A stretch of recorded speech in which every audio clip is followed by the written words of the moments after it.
수명은 길어지고 상대적으로 은퇴 시기는 빨라진 요즘 창업에 도전하시는 분들이 많아졌습니다. 하지만 어디서부터 무엇부터 시작해야 되는지 생각해보면 정말 막막합니다. 백종원 선생님 책에는 이런 말씀이 있습니다. 사람들은 식당 창업을 하기 전 창업할 준비가 다 되어 있다고 착각한다. 그러나 막상 가게를 열면 그제야 알게 됐던 가게의 20%밖에 불과하다는 것을 깨닫는다. 10년차 직장인을 퇴사하고 4년차 자영업을 운영하고 있는 저 역시도 창업할 때는 알지 못했던 80%를 4년이 지난 지금에야 알게 되었습니다. 여러 번의 창업 실패 이후 최종적으로 선정한 이 아이템의 장점과 단점을 솔직하게 분석하여 설명해드리면서 제가 직접 느낀 4년 동안의 경험으로 아이템을 선정하는데 도움이 될 만한 이야기를 해드릴까 합니다.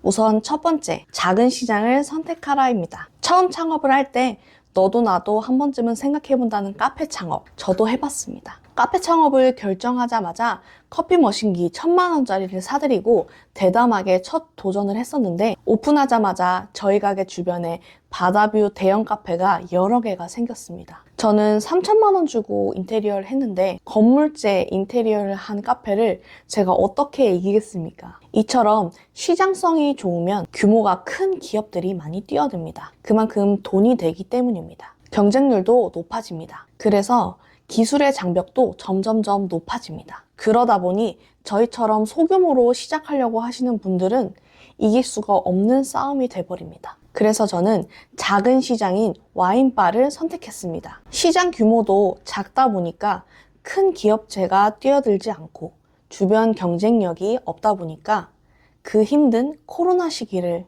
잘 버티며 지금까지 잘 유지해온 저의 선택의 이유입니다. 두 번째는 특별한 것을 찾지 말자입니다. 처음 창업하시는 분들 중에 제일 하지 말아야 될 것은 아이템을 특별한 것을 찾는 것입니다. 여러분들이 3일 동안 드시는 음식들을 한번 떠올려 보세요. 그 음식들 중에 혁신적이고 처음 드셔보는 새로운 음식을 드신 적이 있으신가요? 아마 잘 없으실 겁니다. 이처럼 사람의 심리는 새로운 물건보다는 검증이 되어 있는 익숙한 물건을 사기 마련입니다. 특히 이 영상을 보고 계시는 초보 창업자분들이 새로운 아이템으로 한 번에 성공하기는 쉽지는 않으실 겁니다. 제가 선택한 이 와인바도 처음에 특별하다고 생각했기 때문에 선택했습니다. 유니크하고 남들과는 다른 창업을 하는 멋있는 사장님이 되길 바랬던 거죠. 그래서 처음 맛보는 치즈들과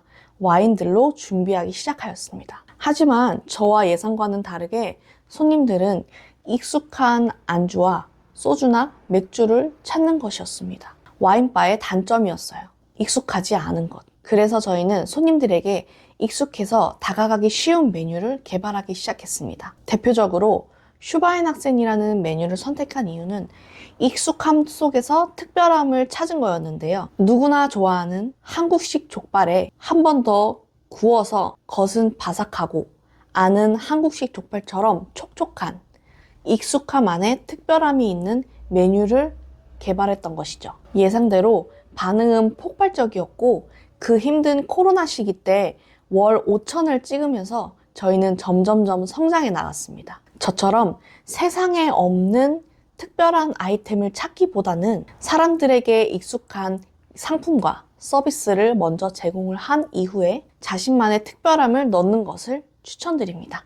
세 번째는 생각하는 것과 행동하는 것은 다르다입니다. 여러분은 김치찌개를 한번 만들어 보신 적이 있으신가요? 유튜브나 네이버에 나오는 레시피는 읽어만 봐도 바로 알 수는 있지만 막상 만들려고 하면 레시피만큼 생각보다 쉽지는 않고 내 예상과는 다르게 다른 맛이 날 때도 있죠. 이처럼 어떤 아이템을 선정하는 데 있어서 좋은 아이템을 선정하는 방법은 제 영상과 같은 연관 영상을 5개만 봐도 알 수는 있어도 정말 그 아이템이 좋은지는 직접 경험해보지 않으면 절대 알 수 없습니다. 백종원 선생님도 백다방이라는 브랜드를 만들기까지 무려 7년이 걸렸다고 하는데요. 그동안에 모아온 데이터와 검증을 통해서 얻어낸 노력의 결과물인 거죠. 저도 와인바라는 아이템을 선정하기 앞서서 카페, 한식주점이라는 경험을 하지 않았더라면 이 정도의 결과물을 얻어내지 못했을 겁니다. 여러분도 좋은 아이템을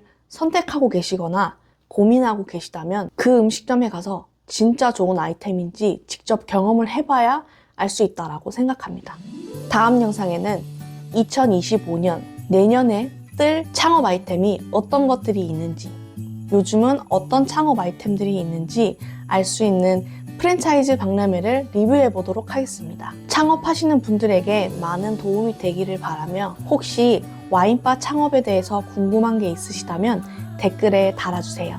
제가 답글을 하겠습니다. 제 경험을 통한 와인바 창업에 대한 영상을 꾸준히 올릴 예정이니 다른 영상이 궁금하시다면 구독과 좋아요 부탁드립니다. 감사합니다.